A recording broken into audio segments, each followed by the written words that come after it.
Na Prever FM, você começa o dia bem informado. 7h04, voltamos com o primeiro jornal nesta manhã de quinta-feira aqui na Prever FM. E para a nossa entrevista número 650, a gente vai falar sobre fibromialgia. A presença já aqui no estúdio da doutora Fernanda Fukushima, professora associada do Departamento de Especialidades Cirúrgicas e Anestesiologia da Faculdade de Medicina de Botucatu. Doutora Fernanda, bom dia, satisfação em tê-la aqui, viu? Bom dia, obrigada pelo convite. Fibromialgia, o que é a fibromialgia, doutora? Fibromialgia é uma síndrome dolorosa, e eu falo síndrome porque não é só sobre dor, existem vários outros sintomas que a pessoa acaba apresentando no corpo, que acaba acontecendo por conta de uma desregulação na maneira como essa pessoa portadora da síndrome consegue sentir o mundo. Entendi. Até muito pouco tempo atrás, a gente acreditava, e hoje, infelizmente, ainda muita gente acredita, que a fibromialgia é relacionada à depressão, que é doença de mulher, que é histeria, que é gente que está querendo fazer corpo mole, que não existe. Mas hoje a ciência já evoluiu bastante, ainda bem, né? E a gente sabe que é uma doença muito real e que vem de realmente um desequilíbrio na maneira como o corpo dessas pessoas funciona. Clareza total sobre como isso acontece, a ciência ainda não tem, mas já temos alguns indicadores, alguns indícios bem concretos que mostram que realmente existe um desbalanço na sensibilidade dessa parcela da população. E como é que se identifica, doutora? A pessoa chegar e falar, olha, eu tenho o diagnóstico que eu estou com fibromialgia. Esse é um dos grandes desafios da fibromialgia. A gente, nessa síndrome, a gente não tem um critério de gravidade, não tem um critério de evolução, mas a gente tem um critério diagnóstico bem definido. O primeiro critério diagnóstico é de 1990, mas que veio em evolução gradual. E ele é um critério, hoje a última revisão foi em 2016, é um critério praticamente clínico. Entendi. E não existe nenhum exame de imagem ou exame de sangue, nenhuma avaliação de temperatura corporal, às vezes as pessoas até perguntam, que vai fechar o diagnóstico de fibromialgia. O que vai fechar é a presença, então, de dor no corpo inteiro, um cansaço muito grande, sensação de que, por mais que venha a dormir, o sono não foi satisfatório, acorda cansado. E, além disso, eventualmente, alguns sintomas cognitivos. Digo, né, cognição seria esquecimento, dificuldade de executar tarefas mais complexas. Então, por exemplo, vai fazer um bolo, abre a geladeira umas 3, 4 vezes, aí o ovo, esqueci a manteiga, não, mas tem o leite também. E de repente o celular está dentro da geladeira. Que coisa interessante isso, né? Eu imaginei que quando se falasse em fibromialgia, é só relacionado a dores, né? A dores que você não consegue identificar, né? De repente fala, eu estou envelhecendo, então é a dor natural do envelhecimento, mas então não é. Não, e isso pode ser uma fonte de grande estresse, né? Porque vem perguntas na cabeça da gente, né? Será que é Alzheimer? Será que eu tô ficando maluca? Porque onde já se viu, né? Não consigo dormir. E isso também acaba gerando, além da ansiedade, uma busca muito grande pelo próprio sistema de saúde, por uma doença que não está sendo bem tratada. Que coisa impressionante. Eu tô vendo aqui na minha colinha, doutora, que a lei 15.176 de 2025 foi sancionada pelo presidente Lula, reconhece a fibromialgia como deficiência para todos os efeitos legais, entrando em vigor em 180 dias e válida em todo o território nacional. Isso garante aos pacientes com fibromialgia o acesso a políticas públicas e benefícios destinados a pessoas com essa deficiência. A avaliação para o reconhecimento da deficiência foi feita por uma equipe multiprofissional. É um avanço para quem sofre dessa doença, né? É um avanço gigantesco. Eu acho que é visibilidade para a doença necessária, né? E um cuidado com essas pessoas que realmente sofrem com muitas vezes grande incapacidade, né? E não tem acesso, às vezes, nem ao próprio diagnóstico. Entendi. Tem alguns estudos que mostram que, em média, a pessoa pode demorar de 5 a 10 anos para receber o diagnóstico de fibromialgia. Que coisa. E, às vezes, nesse caminho, essa pessoa foi submetida a várias cirurgias que não tiveram benefício e muitas vezes até muito pelo contrário. Sem necessidade, às vezes. Sem necessidade, ou que deixam sequelas no corpo e na vida dessas pessoas. Vários exames desnecessários, então exposição à radiação, exposição ao esse estresse de busca. Vários profissionais de saúde envolvidos e o diagnóstico às vezes não aparece. Nossa, gente, que coisa impressionante. E é realmente debilitante, né? As dores são realmente debilitantes. A Natália estava conversando aqui comigo agora. A Lady Gaga tem fibromialgia. Ela deixou de fazer um show no Brasil justamente por incapacidade, por dores excessivas, né? A minha irmã também deixou de trabalhar por causa disso, não consegue fazer certas coisas, né?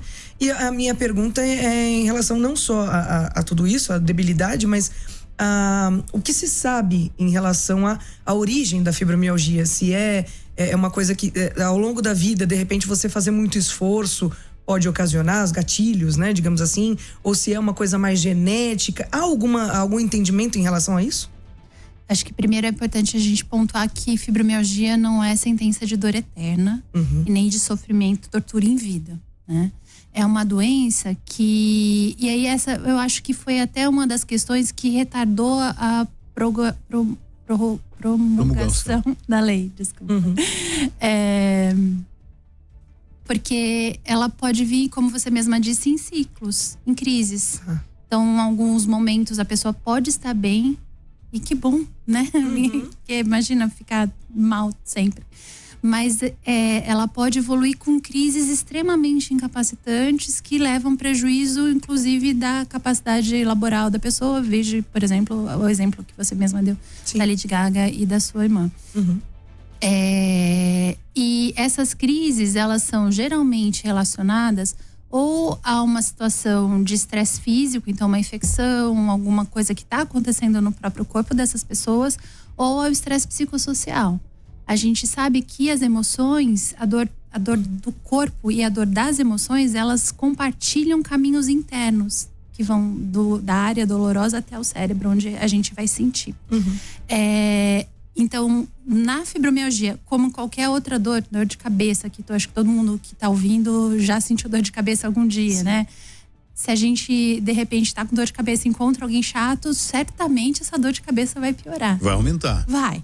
E, ao mesmo tempo, se eu estou com dor de cabeça e, de repente, eu recebo a notícia que ganhei na loteria, certamente essa dor de cabeça vai esquecer a dor de cabeça, né? E não é porque essa dor de cabeça é imaginária ou essa dor de cabeça não existe, mas porque dentro do nosso corpo existe um mecanismo de autorregulação.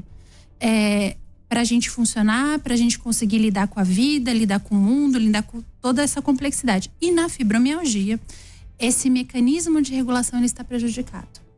Então, a pessoa ela não consegue filtrar ou digerir essas sensações todas externas e às vezes até as sensações internas, como pensamentos, sentimentos, emoções. E isso acaba catalisando a dor. E não só a dor. Normalmente, quem tem fibromialgia, o mundo vem de solavanco.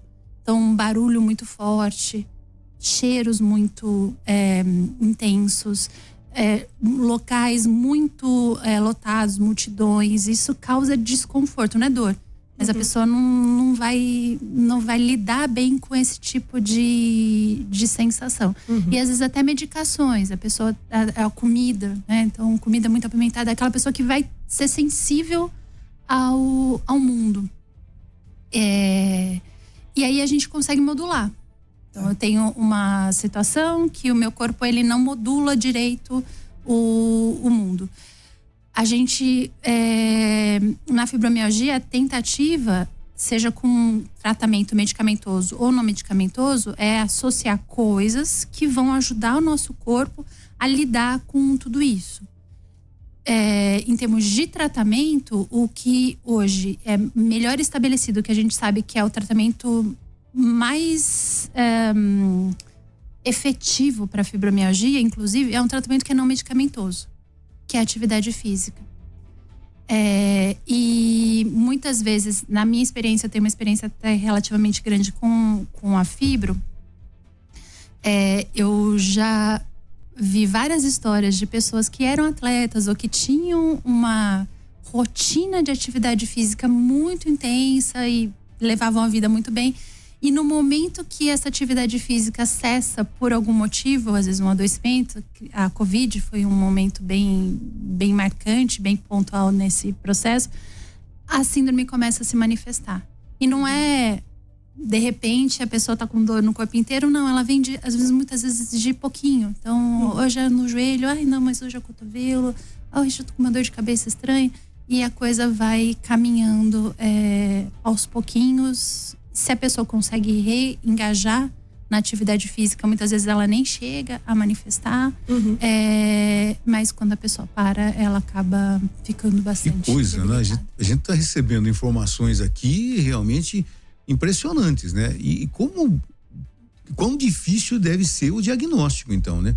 Baseado em tudo isso, que às vezes você fala, bom, eu tô com uma determinada dor, eu dormi de mau jeito. Mas eu não dormi de mau jeito hoje. E essa dor continua, e de repente aparece uma outra dor, né? E de repente você fica impaciente no ambiente que você tá, de repente chegou um colega de trabalho com perfume que você não suporta, sentiu o cheiro de fritura ou sentiu o cheiro de alguma coisa, você não suporta. Quer dizer, é uma série de sintomas que levam ao diagnóstico da fibromialgia. Isso. Mas eu acho que é importante a gente pensar, né? Que o nosso corpo, ele tem essa capacidade de autorregulação. E eu fico muito preocupada quando a gente fala de qualquer síndrome dolorosa ou qualquer doença, né? Da gente estressar e ficar com medo da doença. E eu acho que na fibromialgia é uma dessas síndromes que essa preocupação, esse medo, ele deveria ser um pouco suavizado, porque se a gente consegue, o nosso corpo, ele tem essa capacidade. Então, o paciente com fibro, que consegue engajar em hábitos de vida saudáveis, atividade física, movimento, né? Amizades, ter relações, ter uma vida social que consegue suprir essa necessidade de conexão, uma alimentação saudável, com menos ultraprocessados, com mais frutas, legumes e uma alimentação menos inflamatória. Essa pessoa, geralmente, ela consegue levar a vida muito bem. Ela consegue se relacionar, consegue trabalhar, e as crises, elas vão acontecer pontualmente, sim, no momento de estresse psicossocial. Mas se a pessoa tá bem com ela mesma e com a própria vida, a crise acontece, como eu acho que mulheres aqui ouvindo, né? Uma cólica menstrual uma vez por mês, tá ali, eu sei por que ela tá lá, e eu sei que ela vai embora, né? E uma fibromialgia que está sendo tratada adequadamente, ela e aí com tudo isso que eu falei, normalmente vai acabar acontecendo isso. A pessoa tem a crise vem, a crise incapacita, a crise traz um prejuízo naquele momento, mas eu tô tranquila porque eu sei que foi isso que aconteceu, eu tô nesse momento. Tem consciência do que tá acontecendo. Isso, porque quanto mais estresse envolvido, mais essa crise vai prolongar. Quanto mais pensamentos de ruína, pensamento de medo, angústia, raiva, frustração, né? Isso se a gente pensar que a dor física compartilha caminhos com a dor da alma, esses sentimentos negativos, eles vão ser alimento para a crise se perpetuar. A crise. Isso. E aí, ao mesmo tempo, eu sei que sentimentos ditos positivos, né? Alegria, coragem, esperança, são sentimentos que podem minimizar, amenizar os sintomas. Agora, doutora, a fibromialgia, ela só acomete as mulheres? Não. Isso é uma discussão que eu acho que ainda não teve fim. As mulheres, elas reportam muito mais a dor do que os homens. Ao mesmo tempo, as mulheres, a gente sabe, né, que quando elas são questionadas quanto à intensidade, geralmente elas elas relatam um score, uma nota muito maior quando comparado aos homens. E isso vai passar por várias questões de gênero, e eu acho que isso é toda uma outra discussão. Mas na literatura mundial existe uma predominância de mulheres, 80%, mas tem um estudo na Espanha que é 60 e poucos % de mulher e o resto é homem. Então, talvez esse número de homens, ele realmente seja subdiagnosticado até Entendi. por uma questão de gênero que vai influenciar aí no relato. A partir do diagnóstico, qual é o tratamento? Uma terapia? Mudar radicalmente de vida? Levar, mesmo com esse mundo maluco que nós vivemos, levar uma vida com mais leveza? Ajuda tudo isso? Sempre ajuda, acho que ajuda a gente a viver mais e melhor, Verdade, né? pra tudo, né?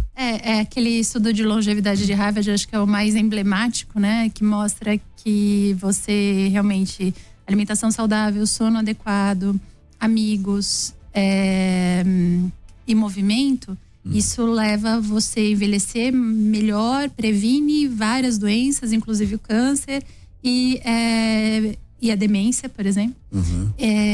Então você vive mais e vive melhor. Na fibromialgia não é diferente. Na fibromialgia, inclusive, você talvez tenha até um alarme interno, falar, toma jeito aí que a tua vida não tá legal. Isso pode até, não sei, não tem nenhum estudo mostrando longevidade. Muito pelo contrário, a gente percebe que são pessoas que acabam, como não são tratadas adequadamente, ou como tem muito sofrimento envolvido, inclusive pela falta de validação, são pessoas que acabam tendo pensamentos de ruína e desejo de não viver também. Entendi. Olha só, a gente tem uma mensagem aqui de um ouvinte, homem, nível. Ele falou: gente do céu, tenho dores horríveis, um dia nas mãos, outro no joelho, outro dando dor de cabeça, pernas. Pode ser fibromialgia? Pode e daí ser. Eu engato uma pergunta. Eu desconfio de que eu posso ter fibromialgia. Qual especialista eu procuro? Que médico eu procuro? Essa é até uma briga minha com a rede básica.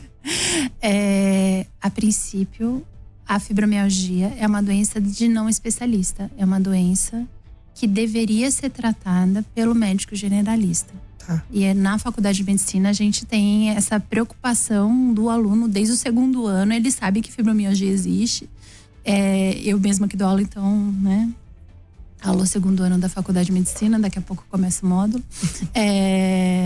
E a gente insiste no entendimento e na compreensão da complexidade dessa síndrome. E deveria ser uma doença do médico generalista. Existem casos, claro, que vão ser mais complexos, que é uma fibromialgia junto com uma artrite reumatoide, com uma osteoartrose grave, com vários problemas na coluna, às vezes com uma doença do coração, que a pessoa não consegue fazer atividade física por algum motivo, seja físico do corpo, seja estrutural, no sentido do coração bombear, o pulmão não dá conta. Aí realmente vai ser necessário uma equipe mais complexa, né? Mas esse paciente vai ser encaminhado ou para o reumatologista ou para o especialista em dor. Hoje neurologistas também tratam. A idade também influencia na fibromialgia e é uma doença genética também? Existem alguns estudos que mostram uma questão genética, mas ao mesmo tempo a gente não consegue identificar certinho um gene ainda. Existem outros estudos, por exemplo, tem um estudo no Canadá que eu acho muito bonito, que mostra que filhos e filhas, né, de mães com dor crônica têm uma chance maior de ter dor crônica. E isso pode ter relação, nesse estudo a autora fala, que isso pode ter relação com a maneira como a criança aprende a lidar com os estressores externos. Então a gente sabe, né? Eu sou mãe, não sei se vocês têm filhos. Eu tenho 4. Mas existem maneiras diferentes da gente ensinar a criança. A criança caiu. Aí tem aquela pessoa que vai gritar, chorar junto com a criança, ficar desesperada.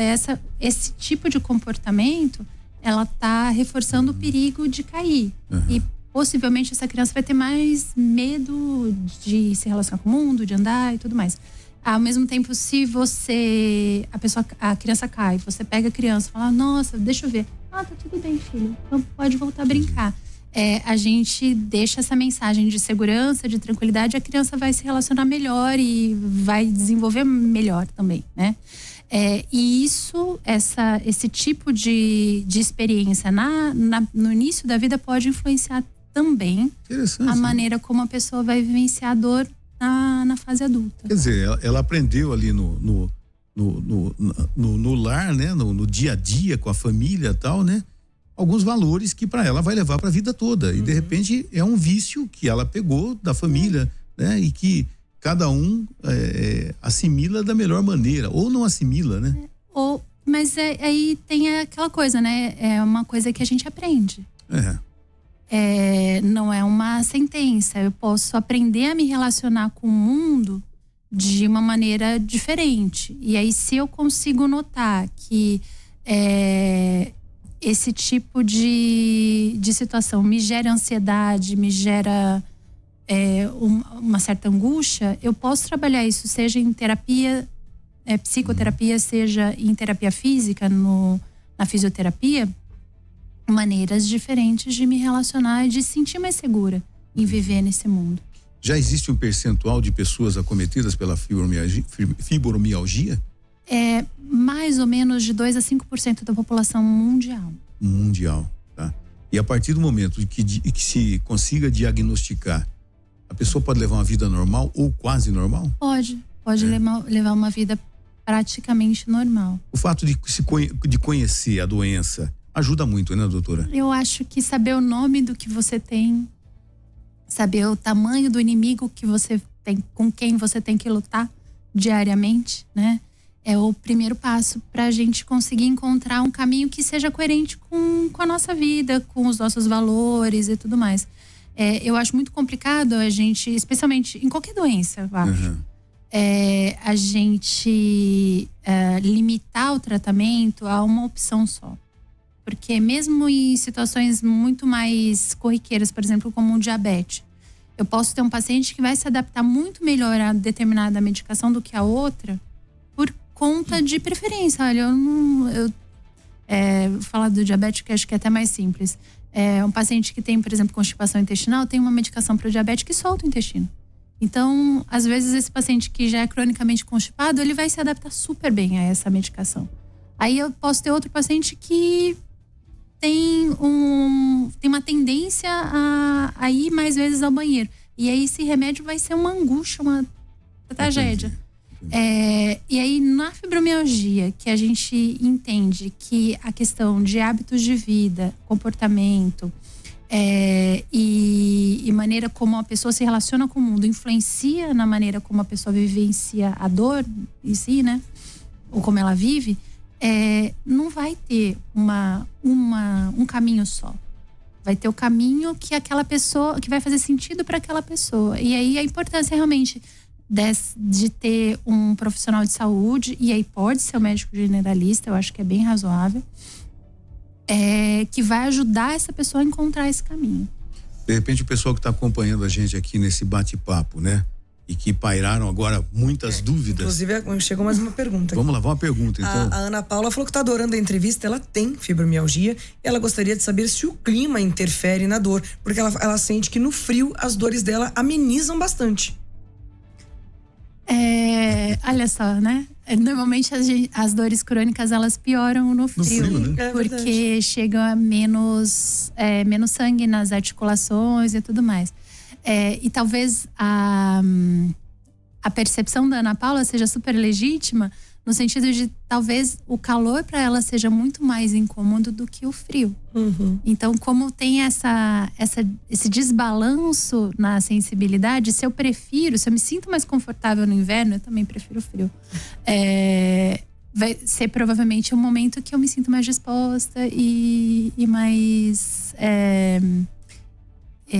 mais tranquila com o mundo, né? A minha pergunta era em cima de as pessoas que acompanharam esse nosso bate-papo e de repente vão procurar o SUS, né?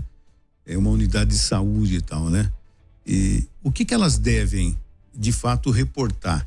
E é fácil quando vai ser atendida.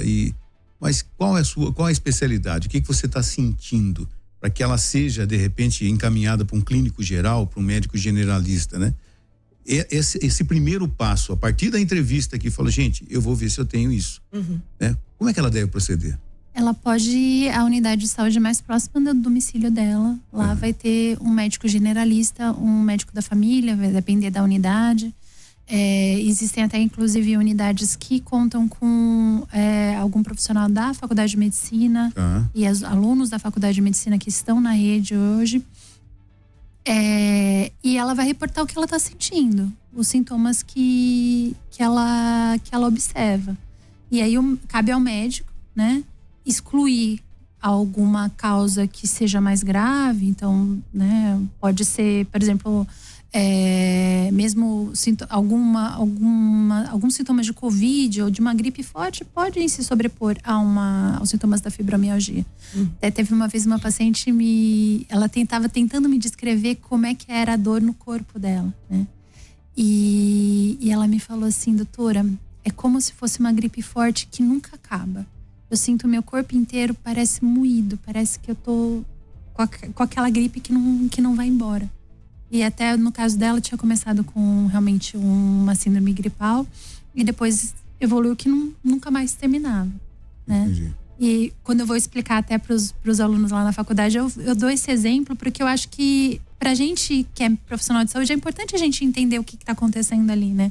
E dor é um sintoma tão abstrato, né? Eu não consigo ver o que a pessoa, nem medir, é o relato do paciente.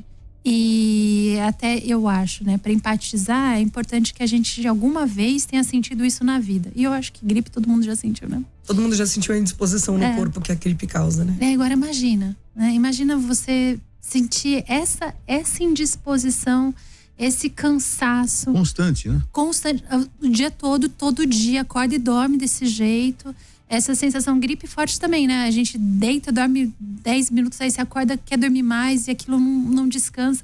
Eu fico pensando que deve ser enlouquecedor para muita gente. Imagino. E doutora, e já aconteceu de um paciente ter procurado e foi detectado com fibromialgia, e depois que ele começou a saber que essa é a sua doença, é a sua enfermidade, a vida dele ter mudado, ter tido um novo contato com esse paciente, falar, olha, doutora, eu tô bem melhor. Isso acontece? Acontece com frequência. Que bom, né? E acho que é um dos motivos que eu mais gosto de tratar. Eu gosto de tratar a fibromialgia. É uma doença que eu acho que a gente consegue fazer diferença na vida de muita gente. E são histórias muito bonitas que a gente acaba vivenciando, dividindo, né? Com os pacientes e a sensação que eu tenho é uma sensação de esperança mesmo e não de ruína. Por isso que a hora que veio a lei foi uma preocupação da gente reforçar o lado ruim da fibro, que é a incapacidade que eventualmente acontece, e não trazer a esperança que também essas pessoas precisam de que existe controle, existe uma luzinha ali no fim do túnel. Tem esperança. Né? Tem esperança. É uma doença nova? Não é. Sempre existiu, né? Inclusive, agora tá fugindo o nome, a padroeira da enfermagem, como é que ela chama? Nightingale. Florence Nightingale. Ela, lendo a biografia, o dia do nascimento dela é o Dia Nacional da Fibromialgia, que é em maio. Agora eu não vou lembrar, que é o mesmo dia da enfermagem. E a Florence Nightingale é uma das pessoas que a gente sabe que provavelmente, na época não tinha os critérios definidos, a gente não consegue entrevistar, fazer a anamnese dela, nem passar os critérios, mas pelos relatos, pelos escritos que ela deixou, a gente imagina que seja uma pessoa que tenha tido fibromialgia. Que coisa. Doutora, muito obrigado por ter aceitado o nosso convite aqui, doutora Fernanda Fukushima. O assunto fibromialgia, ela é professora associada do Departamento de Especialidades Cirúrgicas e Anestesiologia da Faculdade de Medicina de Botucatu. Tenho certeza que foi muito esclarecedora e a gente espera que as pessoas procurem as unidades de saúde, né, porque ninguém merece viver com dor. Ninguém. Né? Precisa saber a causa dessa dor para amenizar, para ter uma mudança de vida. Muito obrigado, viu, doutora? Eu que agradeço o convite. Você ouviu Primeiro Jornal Prever FM.